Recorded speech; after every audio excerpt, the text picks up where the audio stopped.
Good morning, third graders. This week, we are going to read a new story that has a wolf as a main character as part of our new unit that we're learning about wolves. And while we read this story, we're going to think about the different elements of a fiction story. So I wrote them all up on this chart. The elements of a fiction story are the setting, the characters, the problem, and the solution. Today, we're only going to be talking about the setting. Now, the setting of a story tells you where the story takes place and when the story takes place. The setting is really, really important to a story because it makes changes to what can happen in the story and what kinds of characters you might have in the story. For example, if you have a story that was in Chicago, you wouldn't expect to see knights and kings and queens in that story. But if you had a story that was set a long, long, long time ago in like Europe, then you would expect to see those kinds of characters in your story. If your story is set in the future, you might see robots or spaceships. But if your story is set in the past, you wouldn't see those kinds of things. So it's really important to pay attention to the story when you're reading because it helps you make predictions about what might happen in the rest of the book. All right. So let's read this book and see if we can find information about the setting of the story. This book is called Lon Po Po, and it says a Red Riding Hood story from China. So even before I start reading the book, I know that my story is going to take place in China. I'm going to go ahead and write that down on a Post-it and then stick it up in my setting box so that I remember this story takes place in China. There we go. All right, now let me start reading and see if I can find other details about the setting of this story. Lon Po Po, A Red Riding Hood Story from China by Ed Young. Once, long ago, there was a woman who lived alone in the country with her 3 children, Shang, Tao, and Baozi. On the day of her grandmother's birthday, the good mother set off to see her, leaving the 3 children at home. Before she left, she said, "Be good while I am away, my heart-loving children. I will not return tonight. Remember to close the door tight at sunset and latch it well." So by reading the text on that page, I noticed it said that they live in the country. So I know this story doesn't take place in the city. It takes place in the country. I'm going to write that down on a Post-it.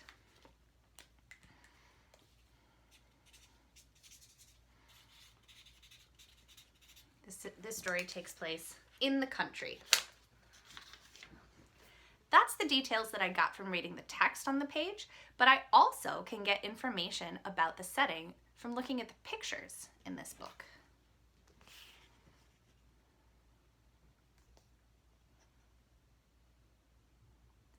So looking at the pictures, I can learn a lot of information about the setting of this story.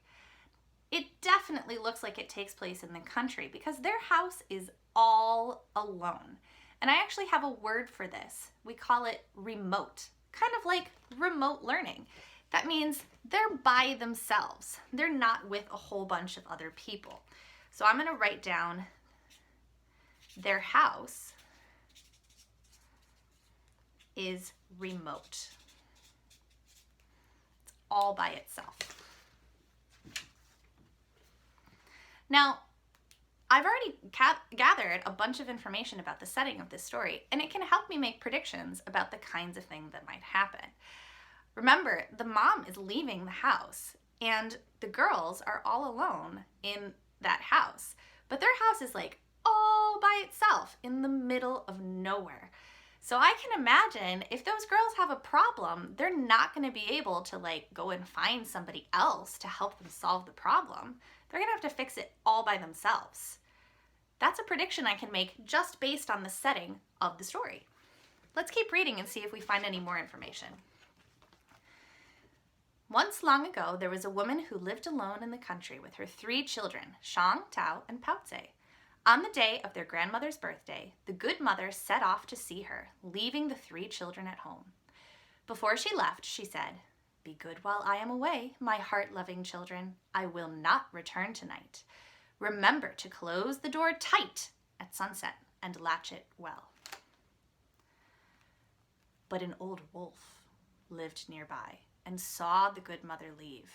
At dusk, that means almost nighttime, at dusk, disguised as an old woman, he came up to the house of the children and knocked on the door twice. Bang, bang. Shang, who was the eldest, said through the latched door, "Who is it?"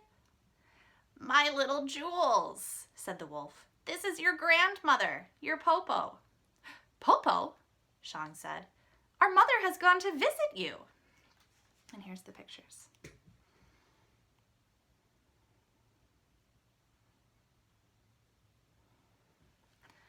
All right. I wasn't able to find any more information about the setting of the story on that page, except for one important detail. I can tell when this story is taking place. It's taking place at night, or at dusk is the way that the story described it. So I'm going to write that down on another post-it. It happens at dusk, which means right before the sun goes down, and it's kind of getting a little bit dark and hard to see. All right, well, I'm gonna leave you there. So you're gonna have to wait until tomorrow to find out what happens to those girls with the wolf coming to their door. Does this story remind you of another story? All right, today you're gonna practice finding the setting in a passage of text of your own. Can't wait to see what you do.